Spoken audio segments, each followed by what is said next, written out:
कहना चाहता हूँ कि अगर भारत की महिलाएं खुद को हिंदू मानती है तो फिर उन्हें दासी प्रथा की तरफ भी देखना चाहिए, उन्हें सती प्रथा की तरफ भी देखना चाहिए और उन्हें पुरुषों को बहु विवाह करने की इजाज़त भी देनी चाहिए। और उनकी जैसी बहुत सारी महिलाओं को उन पुरुषों के पीछे, एक पुरुष के पीछे हजार महिलाओं से शादी करने की अनुमति भी देना चाहिए। सती प्रथा, दासी प्रथा, पर्दा प्रथा, उन भारत की हिंदू महिलाओं ने भी घूंघट डाल करके रखना चाहिए। किसी मंदिर में अपना शरीर दान कर देना चाहिए ताकि वो उस मंदिर के पुजारी उसके साथ बारीकी से बलात्कार कर सके। कितनी अच्छी प्रथा है। और इस देश में बड़े गुणगान से इस देश की महिलाएं कहती है कि हिंदू बनो, हिंदू बनो। तो हिंदू बनो, पहले घूंघट डालना सीखो, मंदिरों में जाकर के दासी बनना सीखो, भीख मांग करके खाना सीखो। और अगर मंदिर के पुजारी, क्योंकि मंदिर में भगवान तो होता नहीं, अगर पुजारी की इच्छा हुई तो फिर उसके लिए अपना शरीर दान कर दो और उसके बलात्कार को झेलते रहो जीवन भर। कितना अच्छा है इस देश में, अगर आप लोग समझते हो कि हिंदू होने पर इतना ही गर्व है तो। और अगर इस देश के पुरुष है तो जैसा कि विष्णु ने नरसिंह अवतार धारण किया था, ये अधिक लंबा बताने की आवश्यकता नहीं है क्योंकि इस देश के हर हिंदू को मालूम है।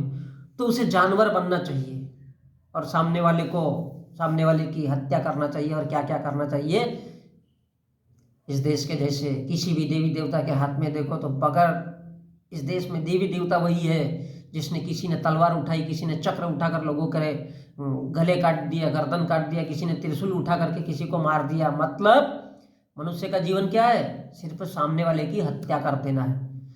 तो हत्यारे बनो, डाकू बनो, लुटेरे बनो, मर्डर करने वाले बनो, अगर आप खुद को हिंदू कहते हो। तो मुझे लगता है आप लोगों का स्थान इस देश के जंगलों में होना चाहिए। और यदि ऐसा करना है तो इस देश के जंगलों में आपको जाना चाहिए। तो ये बहु विवाह प्रथा, हम देखते हैं बहु विवाह प्रथा का एक छोटा सा कैलकुलेशन देख लेते हैं कि अगर कौरव थे तो उनके 100 पुत्र थे। अब वो 100 पुत्र शादी करके अगले 100 पुत्रों को जन्म देगा तो एक के पास 100, और एक एक आदमी के 100 अगर बच्चे होंगे तो 10,000, और 10,000 इंटू 100 मतलब कितना हो गया, 10 करोड़ लोग। उनकी जनसंख्या इतनी तेजी से बढ़नी चाहिए। तो ये, इसका अर्थ क्या है, इसका अर्थ यह है कि इस देश के वो लोग जो इस देश के मूल निवासी है उन्होंने तेजी से अपनी जनसंख्या वृद्धि करना चाहिए। और इस देश के जो पांडव है, पांडे ब्राह्मण जी, तो वह एक ही स्त्री से निर्वाह करें ताकि 5 पुरुष मिलकर भी कितने बच्चे पैदा करें, कितने बच्चों को पैदा करना चाहिए, क्योंकि एक साल में तो एक ही होगा। तो इस प्रकार से उसके केवल 5 ही पुत्र होने चाहिए, अर्थात उसके पास, और सुई के नोक के बराबर जमीन, यानी माल पानी जो भी है, जमीन जायदाद, शिक्षा विक्षा, सब पांडे जी के पास में होना चाहिए। और पांडे जी के पास में रहेगी तो सारे के सारे संसाधन उनके पास रहेंगे। और ये क्या बनते जाएंगे, 10 करोड़ उनकी जनसंख्या बढ़ती रही तो भिखारी के भिखारी रहेंगे। ये ग्रंथों की लिखावट देखिए। इस देश में बड़ा गौरवान्वित महसूस किया जाता है कि हम हिंदू होना, सनातनी होना। तो सारे जो संसाधन है वो किसके लिए होना चाहिए, इस देश के ऊंची जाति के लोगों के लिए। वैसे ठाकुर वाकुर जो इस देश का है वो सब इस देश के पंडित जी लोगों ने ही हरामखोरी किया है कि बोले सब कुछ किसके लिए होना चाहिए, केवल ब्राह्मण के लिए। छतरी कौन है बेटा, चल लड़ाई कर और हमको सुरक्षित रख। तू क्या करेगा, पैसा कमाएगा और हमको देगा। इसके अलावा तुम लोगों की कुछ भी औकात नहीं है। मैं नहीं, भारत के धार्मिक ग्रंथ, आध्यात्मिक ग्रंथ बोलते हैं। तो बहुविवाह प्रथा, एक छोटा सा कैलकुलेशन बताया कि इनके 5-5 यानी केवल 25 ही बच्चे होंगे तो इनके पास संसाधन अधिक रहेंगे और इनकी जनसंख्या कम रहेगी। तो ये लोग, इनके पास धन दौलत शिक्षा हर एक चीज से संपन्न रहेंगे। कौन? पांडे जी। और कौरव जो इस देश के मूल निवासी है, वो बाकी के किस प्रकार से जनसंख्या बढ़ती रहना चाहिए, इसी प्रकार से। ठीक उसी प्रकार से एक छोटा सा एग्जांपल देना चाहता हूँ। जैसा भारत में अगर एक चुनाव होता है, सांसद का हो या विधायक का हो, तो उसमें होता यूं है, शराब बांटी जाती है, पैसा बांटा जाता है सिर्फ एक दिन, जिस दिन वोटिंग होती है उसके रात में। उसके अगले दिन से कभी भी कोई सांसद विधायक ना तो जनता को पूछता है और न ही किसी इंसान को पूछता है। ये किसी भी पार्टी की बात है, क्योंकि उनको मालूम होता है कि हमको सिर्फ उनका मत खरीदना है, वोट खरीदना है, चाहे शराब पिला करके हो, चाहे छोटे मोटे वस्त्र दे करके हो, या फिर पैसा दे करके हो। क्योंकि जब वो राजा बन जाते हैं तो वो जनता को नहीं पूछते। सच तो यह है कि इसी प्रकार से अगले 5 सालों तक वस्त्रदान, शराब पिलाना, ये होना चाहिए। लेकिन क्या भारत के सांसद और विधायक ऐसा करते? नहीं। भारत का संविधान कहता है कि किसी भी प्रकार की खरीद फरोख्त शराब ये नहीं होना चाहिए।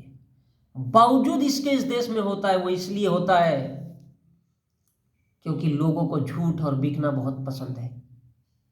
और इसलिए भारत में किसी शायर ने कहा है कि बेटी का सौदा कर डाला दारू की एक बोतल के लिए। तो बहुत अच्छी लाइन लिखी है उसने कि ये भारत के लोग हैं, हम भारत के लोग हैं, हमको कोई मतलब नहीं होता अच्छाई से।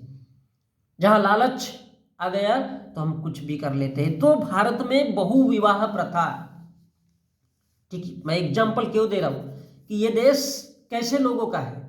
बहुविवाह प्रथा क्या थी? बहुविवाह प्रथा जिस प्रकार इंद्र की ढेरों अप्सराएं थी, उसके पास में रानियां थी। किस लिए रखते थे ये? जिनके पास में 500, 700, 1000, 1200 रानियां होगी, पुरुष अगर है तो किसी भी स्त्री के पास जाएगा तो सिर्फ एक बार उसके पास, बाकी की वो सब गुलामी करती रहेगी। क्योंकि क्या है? महिला है। क्या है? महिला है। उतनी सारी महिलाएं उसकी सेवा में रहेगी। सिर्फ किस लिए? और जिसके साथ उस इंसान का मन होगा केवल उसके साथ वो संपर्क करेगा। तो ये क्या है? बच्चे बढ़ाने का फार्मूला। इसलिए हमारे देश में, इस देश के साधु संत बार बार बोलते रहते हैं कि हिंदू को ज्यादा शादी करना चाहिए, एक से अधिक पत्नी रखना चाहिए, 2-2, 4-4 बीवी रखना चाहिए और ज्यादा बच्चे पैदा करना चाहिए। ये इसी के लिए, ताकि यदि आपकी 4 बीवियां रहेगी तो चारों के जो बच्चे होते जाएंगे, ना आप उनको पढ़ा पाओगे ना लिखा पाओगे, और वो क्या बनेंगे? गुंडे, मवाली, बदमाश, डाकू, लुटेरे। तो फिर ये किसके काम आएंगे? हिंदू बनने के। क्यों? क्योंकि ये बहुविवाह प्रथा उस जमाने में इसीलिए बनाई गई थी, ताकि इस देश के वो लोग जो उनकी विचारधारा में शामिल नहीं होना चाहते, ये नियम उन लोगों के लिए बना दिए थे कि आप क्या हो, आपका जीवन सिर्फ इसके लिए है, ताकि आप अपने बच्चों को इस दुनिया में भी लाओ और वो हमारे लिए गुंडा मवाली का काम करते रहेंगे। किस प्रकार? जैसा विष्णु ने नरसिंह अवतार लिया था। यानी एक इंसान, ये जानवर वाला अवतार कब लेता है इंसान? जब उसके पास कोई रास्ता नहीं होता अपनी भूख मिटाने के लिए, तो वो थोड़े से पैसे के लिए किसी की हत्या कर देगा, किसी के लिए वो अपना जीवन दान कर देगा, किसी के लिए चोरी करने के लिए चला जाएगा। और इसलिए भारत में ये भिखारी वाला रिवाज फैला हुआ है। तो बहुविवाह प्रथा, एक पुरुष अपने हवस या इच्छा शक्ति के लिए बहुत सारे विवाह करता चला जाए और उसकी जो संतानें होगी, उनकी जो औलादें होगी, और उनको कोई संसाधन नहीं मिलेगा तो लोगों के गले काटना चाहिए, गुंडागर्दी करना चाहिए और हत्यारे बनना चाहिए। इसके लिए थी। और महिला, इससे 2 काम होते हैं। एक तो उनके होने वाले बच्चे गुंडा मवाली, आवारा गर्दी, इन सब लाइनों में चले जाएंगे, और वो जो महिलाएं हैं तो महिला तो ताड़न की अधिकारी है, उनके साथ तो कुछ भी किया जा सकता है, इसलिए ये सब प्रथा है। तो मैं इस देश की उन हिंदू महिलाओं और पुरुषों को कहना चाहता हूँ, यदि इस देश के साधु संतों की बातों में आते हो तो धन्य है आप लोगों का जीवन। अब फिर से उस नरकीय जीवन में प्रवेश करना चाहते हो जिसे भारत का मोहन भागवत कहता है अखंड भारत बनाना है। इसी को अखंड भारत कहा जाता है भाई। यही अखंड भारत है कि जहाँ पे गुंडे, मवाली, लुच्चे, लफंगे, लुटेरे पैदा होना चाहिए और वो जाकर के उनके झंडे, उनकी तलवारें निकालना चाहिए और वो पढ़ना लिखना नहीं चाहिए। भारत का संविधान कहता है चाहे मुकेश अंबानी हो, चाहे गौतम अडानी हो, उसका बेटा भी उसी स्कूल में पढ़ना चाहिए जिस स्कूल में इस देश का एक मजदूर का बेटा पढ़ता है। सोचने लायक बात है। और इसलिए भारत का साधु संत ढोल, मंजीरे, ढोल नगाड़े बजा बजा के इस देश के मंदिरों में बैठ करके इस बातों का गुणगान करते हैं। किस लिए? इस देश की जनता को गुंडा मवाली बनाने के लिए।